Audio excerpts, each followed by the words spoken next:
Peruvian food is definitely one of the best cuisines in the whole entire world, and I've definitely been enjoying trying all of the food here in Peru, but I've yet to try some street food. So today we're here in Cusco, the gateway to Machu Picchu, and we're gonna hit some markets to try some Peruvian street food.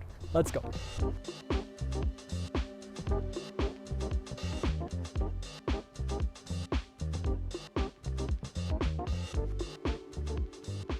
We just walked about 15 minutes outside of our apartment and we came here to an area where there's a lot of women selling food on the streets, hence street food.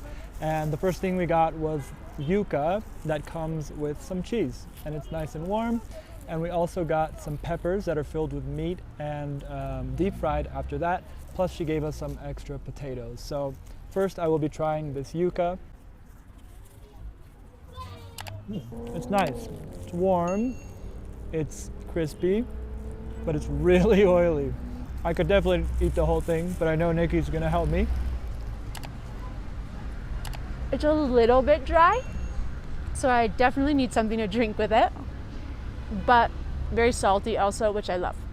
Inside this bag is rocoto relleno, a filled pepper, which is really common, really popular in Peru. So it's a red pepper with some meat inside and deep fried. And then she also threw in a few potatoes, although I don't know if she threw them in. I'm sure she charged us for the potatoes. But anyways, we got some potatoes and a little ají verde, which I love. It's the little garlic sauce. And by the way, we just got all of this food for just over $1. It was 450 soles. There's lunch. We were starving, and $1 later, we are quite satisfied. It's nice and soft in the middle. It's crispy on the outside and quite cheesy in the middle. Now I'm getting into the rocoto relleno. It looks like there's vegetables, carrots, meat, and the ají verde sauce. I want to pour a little on because I love it. And without making a huge mess, bite numero uno. Oh my gosh, look what I'm doing. This is really good. I had this in Arequipa at a restaurant that was recommended to me for rocoto relleno. And this from the street in Cusco for 2 soles is so much better. This is the best one I've had. This is my first go of the stuffed peppers with meat, deep fried, and Nicki has added some ají sauce as well. Absolutely delicious. There's also some like peas and carrots in there and deep fried, very like juicy and oily. And also stay tuned till the end of this video because we're going to be trying a local delicacy here in Peru. It's the guinea pig. I've never had guinea pig before. Here they call it cuy, and you're going to see it at the end of this video. We're passing the phone back and forth to film, and our hands are so slippery and the phone is sliding out because our hands are so oily and greasy from eating this food. In Peru, according to our guide to Machu Picchu, there's over 2,000 varieties of potato in Peru. So here's one of the 2,000. This potato deserves a little ají sauce. You know, just spice it up a little. Whoa! Wow, that food was really delicious, but it was a bit dry. So now I'm just really craving some orange juice. Well, lucky for me, there's some freshly squeezed orange juice right behind me. So I'm actually gonna go grab some and let's see how much it is. Gracias. ¿Cuánto? I got my orange juice. Pretty sure she ripped me off, but all good. It's good orange juice though. And it's nice that it comes in a glass cup. It costs 3 soles, which is about 80 cents, so fair enough. Oh my God, it's so good. You know, when orange juice is really good, it's hard to take one sip. You just want to keep chugging it. Maybe we should get another one. We did see a little pancake and a little chicha, so we're gonna stop and get another little snack. Ah, okay, es como queso con papa. Ah, dale, dale. Okay. ¿Hecho aquí? Sí, gracias. Hola. ¿Cuánto sale un vaso de chicha morada? Un sol. ¿Un sole? Bueno, te pido uno, porfa. Tomo. Para ver si está bien.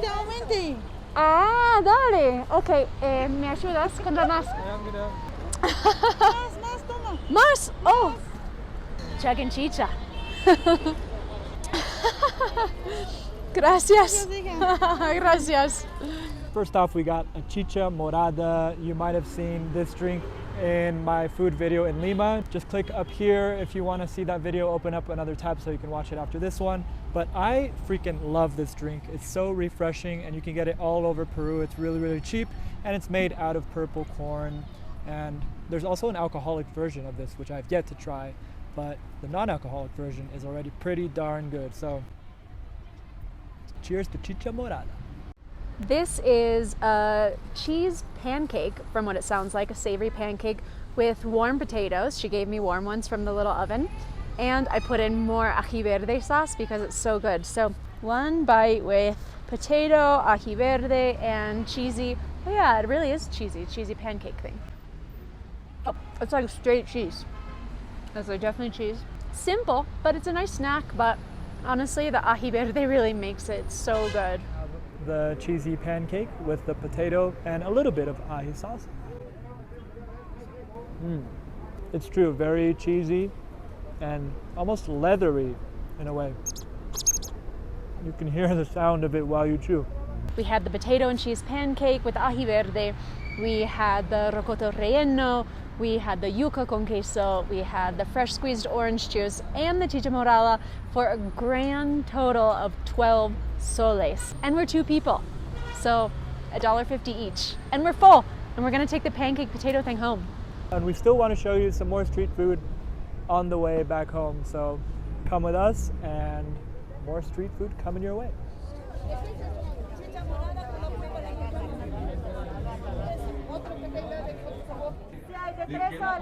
Okay. Sí, uno. De Santa Teresa. El saludo especial a los amigos también, a los amigos productores de Apumayo. ¿Quieren miel, Mari? Ahí está la miel el día de hoy. Quizás por ahí de repente, para poder evitar las enfermedades respiratorias, la miel, claro que sí. Muchas gracias. Para prevenir. So we just stopped by this market that they have every Saturday here. You can probably tell there's a guy talking pretty loudly on the microphone behind me. But we were looking for a typical Peruvian dessert, and I have found it with queso helado, which translates to cold cheese. Well, it's not exactly what I wanted because I thought it would be like a cheesecake ice cream, but really it's just a milk ice cream with some cinnamon on top. It's still really tasty though.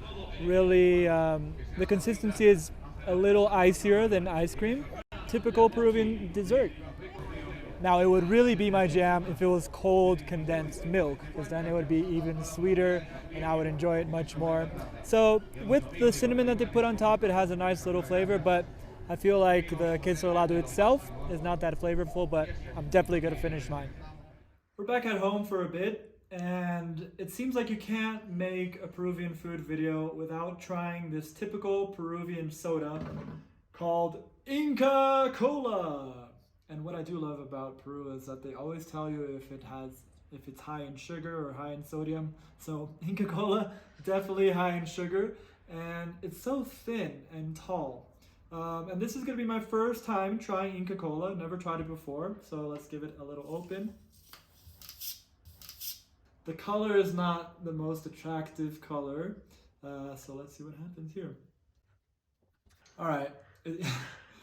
You know when you go to make a retainer at the dentist's office and they have like bubblegum flavor? That's kind of what it tastes like for me. I would call this a bubblegum soda. And we actually just bought one of these because we both knew we wouldn't be drinking too much of it. So we might finish this one, but I don't think I'll be drinking Inca Kola for the remainder of my time in Peru. But it was fun to try. Maybe like a liquid Jolly Rancher. It's so sweet. I don't know how you could drink the entire thing, but if you do, like, go brush your teeth right after. We are here at La Cusqueñita for the grand finale. We are about to try guinea pig for the first time, and our appetizers are already here. This is so typical in Peru. They bring out some corn, and we have some ají sauce, and another sauce which I'm not sure what it is. It's kind of peanutty and kind of spicy, too spicy for me. And our beers should be here soon as well. Cheers to guinea pig. One of the things about this restaurant, Cusqueñita, is that during the lunchtime, there is a live show. So they just came in a couple of minutes ago and danced around on stage. So that was really cool to see for just a second. Okay, the guinea pig has arrived much faster than expected actually. I'm kind of jealous because Nicki got the portion with the head. But I did get a great portion of the guinea pig here, and here goes my first ever try of guinea pig. And we ordered one that has a bit of like a deep fried skin, so it's supposed to be a little more crispy than the usual one. And here we go, got a little skin in there. It's really tender, and the flavor is very strong. The deep fried skin that makes the flavor very strong. I don't think it tastes like chicken, it tastes like has a bolder flavor. I'm gonna eat it all. Very happy to be trying this typical Peruvian dish. Having the head here makes me feel really uncomfortable, but I'm gonna try it. It's a little hard to cut, there's a lot of bones. The skin that's deep fried, it has a really rich flavoring, and so it's like seeped into the meat. And the meat has like almost a little spicy flavor. I'm glad to try this cultural dish once, but I'm not sure I'll try it again. And now that I have it in my mouth, I can tell that there are a lot of bones that I need to pick out. It seems like there's more skin than actual meat, which would make sense because the guinea pig is such a small animal. So you get a lot of bones and skin, but so far not that much meat. At least it comes with sides. It comes with potatoes and rocoto relleno, which I will be eating because I'm starving. This is not something to eat if you're hungry. This is something to try once, but this is not a meal. A couple weeks ago, I ate my way through Lima, the capital of Peru, which culminated in me having one of the best meals of my life at a restaurant that was featured on a Netflix documentary, actually. So if you want to see what that was like, just click on the video that's on your screen now, and I'll see you over there in 3, 2, 1.